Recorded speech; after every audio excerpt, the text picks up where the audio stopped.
March 6, 1944. Above central Germany, the contrails look like chalk slashes on a frozen slate as a line of dark specks stitches itself along a bomber stream, and a pilot in a brand new long-range fighter keeps glancing at a thin needle that shows fuel, and at a second needle that shows time, and at a third needle that shows the difference between getting home and becoming a white smear on someone else's sky. He pushes the throttle a hair, feels the airframe tighten as if the wings inhale, and repeats to himself a short sentence that was not true 6 months ago. We can go all the way. He was trained to fly escort like a shepherd, but briefed today to fly like a hunter. And that single change starts with a machine whose story begins with a contradiction. The fighter under him was never supposed to exist in this form. It was not the product of a long plan. It was a rush job for someone else that turned into a revolution for everyone. The cabin smells of glycol and cold oxygen and a new varnish that has not yet learned the smell of fear. The guns chatter test rounds into the cloud tops, and the feed belts twitch and settle. On the intercom, a calm voice reminds him of the rule that matters most: stay with the heavies until the time comes to leave, and then leave like a thrown knife. The question that hangs over the formation is old and simple. Which side owns altitude today? However, the chain of events that answers that question began years earlier in an office where a British delegation asked an American company for something routine and got something audacious. In 1940, the British needed more fighters and were willing to license an existing design that could be pushed through production without drama. The American firm they approached proposed a different deal. Give us the contract and we will design you a new airplane faster than you think a new airplane can be designed. The promise sounded like bravado, like the sort of pledge that wins applause in a boardroom and dies in a wind tunnel. Yet the wartime clock was merciless, and the British said yes. Engineers started sketching before the ink on the agreement had dried. They borrowed what worked, invented what they had to, and solved airflow around a radiator in a way that made the belly scoop look like a liability and act like a small miracle. The first prototype ran past taxi tests into flight before the pessimists could convene a committee. In a season when aircraft often crawled from idea to air, this one seemed to sprint. Indeed, the early test pilots liked what they felt at low and medium heights. The airframe was slick and stable. It turned with a fighter's poise and ran fast for its power. Then, the problems arrived from above. The engine fitted to the first versions, a fine machine in its own right, lost its breath in the high cold, where the war over Europe was increasingly decided. At 20,000 feet and beyond, the new fighter's lungs simply did not fill the way a frontline pilot needed. The British gave it a chance, and then wrote the kind of polite reports that hide a hard verdict. Keep it for low-level work. Use it to chase trains and strafe airfields. Do not bet your bombers on it. The unofficial nicknames were kind in tone and cruel in meaning. Pretty, but provincial. Fast in the weeds, and faint in the stratosphere. The airplane that had arrived like a comet looked like it would spend the war close to the ground. By then, the Luftwaffe understood the rhythm of the air war in the West. Bombers without close friends at high altitude were profitable targets. Escort fighters that ran out of range were opportunities disguised as threats. The arithmetic was simple. If the defending fighters could force combat far from the target and far from the coast, loss rates on unescorted segments would do what anti-aircraft guns and weather could not do alone. They would make a campaign unsustainable. American planners knew this and tried to stitch air with courage. They sent escorts as far as they could go and then expected bomber formations to finish the trip without them. It worked on paper and in briefings and failed in contrail and flame. The losses were not just numbers.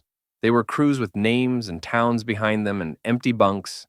However, the design that seemed to have stalled found a second life in a question that came up again and again in hangars and pubs. What would happen if we put a different heart in that body? Engineers on both sides of the Atlantic had experience with a family of engines that loved the cold, thin heights Where bombers flew and defenders hunted, they flowed air through superchargers in stages like mountain climbers, who bring their own air with them. A handful of prototypes were built that married the clean lines of the new fighter with the deep breathing of a proven power plant. On test flights, the change did not just move the needle, it redrew the graph. Climb improved as if someone had moved a table under the wings and lifted. Speed held at heights that had previously felt like ceilings. Pilots climbed out of the modified aircraft with the kind of grin that mechanics respect more than any report. This could be something. Indeed, behind the scenes, a production story as difficult as any dogfight began to thread itself through dozens of factories. A new engine meant new mounts and plumbing and cowling lines and cooling paths and propeller matching. A new mission meant hardpoints and long legs. You cannot wish range into existence. You buy it with fuel, and you pay for that fuel with drag, unless you are clever. So, people got clever. Drop tanks that could be carried like canteens and thrown away like bottles after a hard march were designed and refined. Fuel lines and selectors were arranged with a single goal. Feed from the tanks, you can throw away first and keep your belly full when it matters. In the months that followed, shops boxed parts in one time zone that were unboxed in another, and hands that would never meet each other's owners built a single machine by faith in drawings. The result was a fighter that stayed fast at height and could stay near bombers long enough to matter. By then, a doctrinal pivot was underway that would change even the shape of air combat contrails. A new commander in the theater believed that escorts should be more than a shield. He told his men to use their reach not only to stand by the bombers, but to sprint ahead at the right moment and strip the sky. Fight on the enemy's terms when you have to and on your own terms whenever you can. It was a risk. It caged and then unleashed. But it was a risk taken with a machine that could climb, dive, and run with a confidence that made the gamble sensible. The first days felt like an argument. Stay close or go hunt. The first weeks felt like proof. Bomber losses eased. Enemy fighters bled. The great factories and marshalling yards that fed the enemy's war did not fall in a day, but the defenders who had once shredded unescorted formations began to find themselves outnumbered and forced to fight from bad positions. The historical background that frames this pivot is stark. The air war over Europe was a competition between production lines as much as it was a duel between pilots. Training pipelines needed months to turn pupils into wingmen and wingmen into leaders. Aircraft plants needed months to turn orders into airframes and spares. When a campaign of strategic bombing pressed hard against that system without adequate escort, it handed free shots to an opponent. When the escort problem was solved with a fighter that could go the distance and fight well at the far end, the pressure shifted. Defender losses rose in a way that training could not backfill. Repair shops ran out of daylight. Fuel for sorties was rationed by destruction rather than by plan. In staff terms, this meant the attrition curve bent downward for one side and snapped upward for the other. In human terms, it meant that veteran enemy pilots were finally facing opponents fresh and numerous enough to dictate when and where combat happened. However, the myth that this change was instant or effortless does the truth no favors. The early months with the new escort were messy. Pilots learned the engine's moods in winter weather that turned carburetors into ice makers. Airfields were mud for weeks, and a rainstorm could time an operational pause better than any strategist. Assembly errors and field modifications produced their own folklore. Do not yank the throttle in that temperature band. Watch the mixture on descent, or the engine will cough just when the ground is full of antennas and the horizon looks unfriendly. Ground crews wrote their own Bibles of torque settings and safety wire angles. And the first time drop tanks failed to separate cleanly in a dive, whole squadrons learned to check fittings with a new superstition. The airplane could change a war. It could also punish sloppiness like any thoroughbred.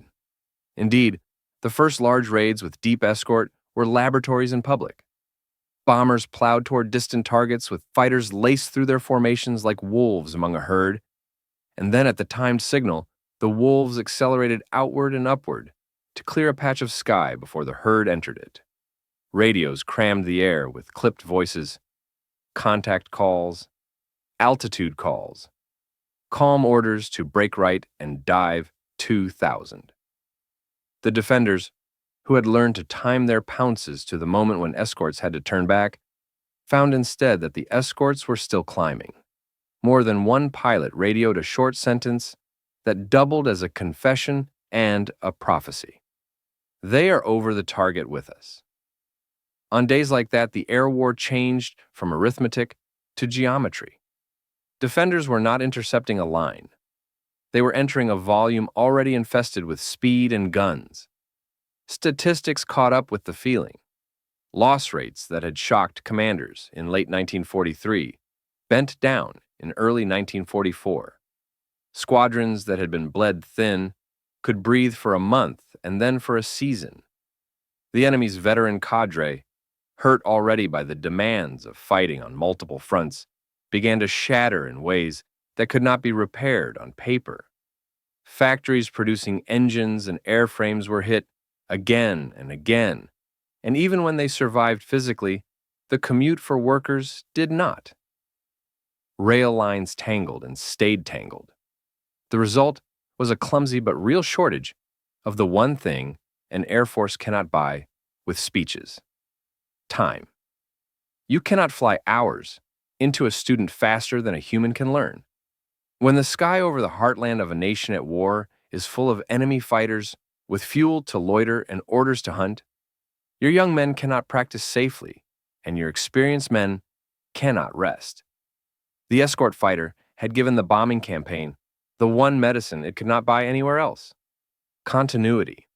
However, it is important to remember how close the story came to ending differently. If the early verdict about the new fighter had been final, if the airframe had been trapped forever in a low-altitude roll, the strategic air war in the West would have remained a dice throw every week. The same pilots who became aces would have spent their days strafing rail yards and their nights listening to bombers returning without friends. Innovation is often nothing more than a second look with the right tool in the right hand. The second look here was to marry an airframe designed in a rush with an engine family proven by time, and to accept the cost of retooling when the temptation was to hold what worked already. In the heat of war, that choice takes both humility and audacity. It takes humility to say that the first version was not enough. It takes audacity to order thousands of the new version before the paint dries on the first batch. By then, the cultural ripples inside squadrons were as real as the contrails outside. Pilots who had learned tactics around shorter-legged fighters recalibrated their mental maps. The line where you turned back moved across Europe like a rumor that turned into a promise.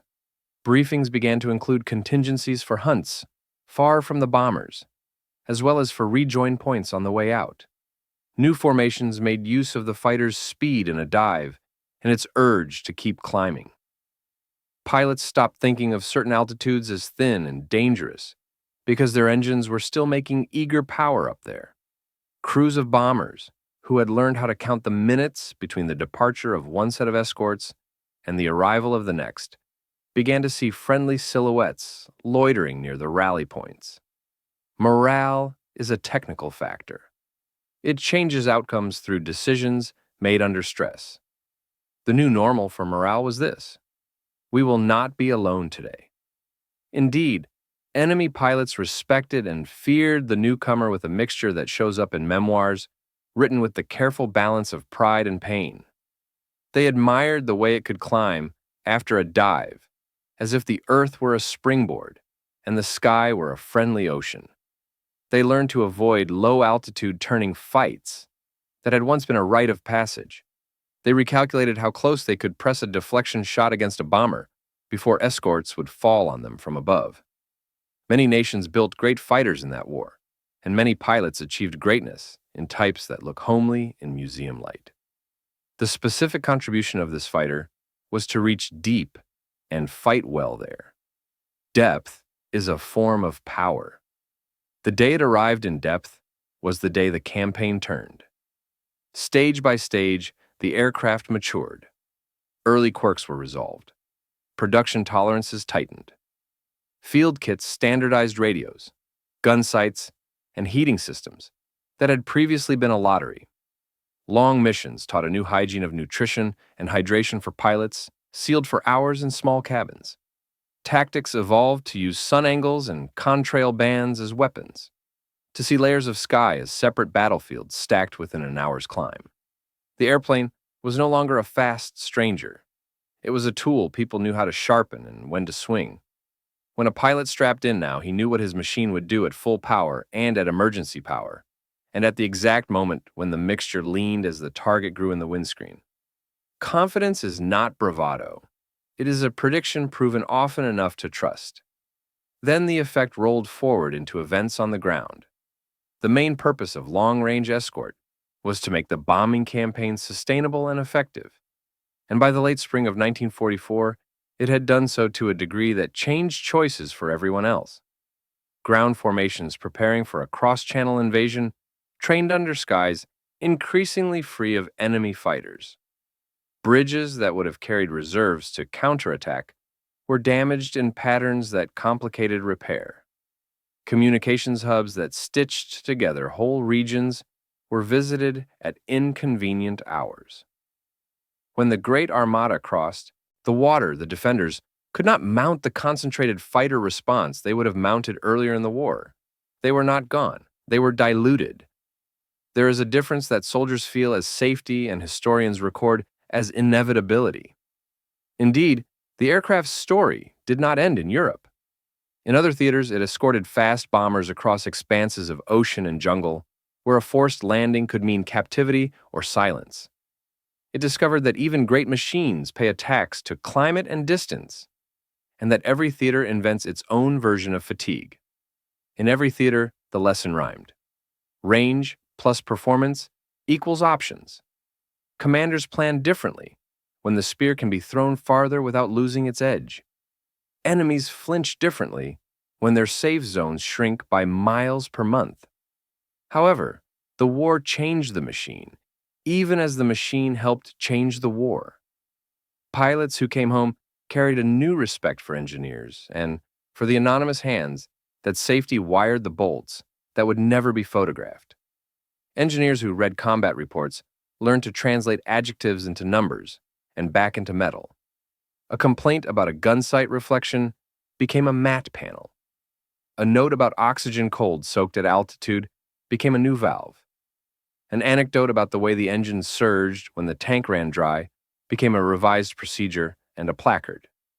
The line between laboratory and cockpit blurred into a partnership. That partnership is the secret ingredient in most wartime miracles. By then, the legend was writing itself, and like all legends, it preferred clean lines to messy evolution. It said that a single decision turned a ground attack also ran into the shield and sword of a campaign. The truth is more interesting and more demanding. It took a cascade of correct decisions by people who did not know each other. The British who took a risk on an unproven design, the Americans who promised a schedule that sounded like a joke and then kept it by not sleeping, the test pilots who refused to be romantic about weaknesses, the engineers who fought for a different engine when it would have been safer to avoid the political friction, the production managers who made room on lines already full, the pilots who learned to think of the whole enemy country as a possible combat box instead of a far horizon. All of them together built the sentence that opened this story. We can go all the way. Therefore, the contrast that anchors the thesis is now plain. Tactical genius without strategic reach is a heroic poem. Strategic reach without tactical competence is a polite failure. The fighter that was not supposed to fly at the heights and distances that mattered combined both in the right proportion and delivered them at the right moment. It rescued a bombing campaign from a mathematical dead end. It forced an enemy to defend everywhere and to bleed in places where blood could not be replaced. It rebalanced a theater so that a ground campaign could proceed under skies less murderous than before. It turned a map into a volume of air owned for long hours on important days by the side that could travel the farthest with speed still to spend. The consequences extended beyond victory parades and into the next generation of designs. Engineers remembered that radiators and scoops could be assets, not liabilities, if integrated with care. They remembered that range is not a luxury, and that the ability to deliver fighters to the far edge of a problem is as valuable as one more turn of raw speed. They remembered that a good airframe can deserve a second engine when the first one cannot keep up with the war it is asked to fight. In the post-war world, these memories shaped choices quietly.